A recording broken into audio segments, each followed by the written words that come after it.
And Jesus answered and spoke unto them again in parables and said, The kingdom of heaven is like unto a certain king, who made a marriage for his son.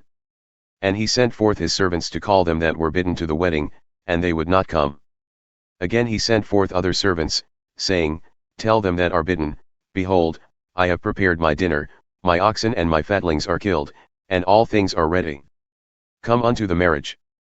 But they made light of it and went their ways, one to his farm, and another to his merchandise. And the remnant took his servants and treated them spitefully and slew them. But when the king heard thereof he was wroth, and he sent forth his armies and destroyed those murderers and burned up their city. Then said he to his servants, The wedding is ready, but they that were bidden were not worthy. Go ye therefore into the highways, and as many as ye shall find, bid to the marriage. So those servants went out into the highways, and gathered all together as many as they found, both bad and good, and the wedding was furnished with guests. And when the king came in to see the guests, he saw there a man who did not have on a wedding garment. And he said unto him, Friend, how camest thou in hither not having a wedding garment? And he was speechless. Then said the king to the servants, Bind him hand and foot and take him away, and cast him into outer darkness, there shall be weeping and gnashing of teeth. For many are called, but few are chosen. Then the Pharisees went and took counsel how they might entangle him in his talk. And they sent out unto him their disciples with the Herodians, saying, Master, we know that thou art true and teachest the way of God in truth, neither carest thou for any man, for thou regardest not the person of men.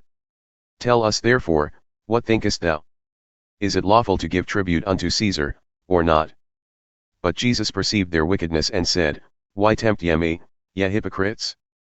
Show me the tribute money. And they brought unto him a penny.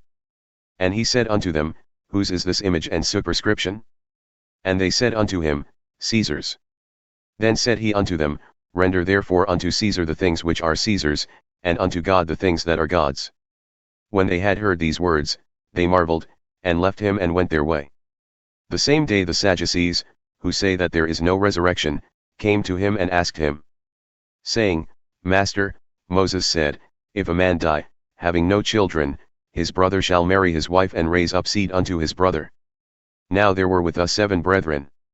And the first, when he had married a wife, died, and having no issue, he left his wife unto his brother. Likewise the second also, and the third, unto the 7th. And last of all, the woman died also. Therefore in the resurrection, whose wife shall she be of the 7? For they all had her. Jesus answered and said unto them, Ye do err, not knowing the Scriptures, nor the power of God. For in the resurrection they neither marry, nor are given in marriage, but are as the angels of God in heaven. But concerning the resurrection of the dead, have ye not read that which was spoken unto you by God, saying, I am the God of Abraham, and the God of Isaac, and the God of Jacob? God is not the God of the dead, but of the living. And when the multitude heard this, they were astonished at his doctrine. But when the Pharisees had heard that he had put the Sadducees to silence, they were gathered together. Then one of them, who was a lawyer, asked him a question, tempting him and saying, Master, which is the great commandment in the law? Jesus said unto him, Thou shalt love the Lord thy God with all thy heart, and with all thy soul, and with all thy mind. This is the first and great commandment. And the second is like unto it, Thou shalt love thy neighbor as thyself. On these 2 commandments hang all the law and the prophets. While the Pharisees were gathered together, Jesus asked them, saying, What think ye of Christ? Whose son is he? They said unto him, The son of David.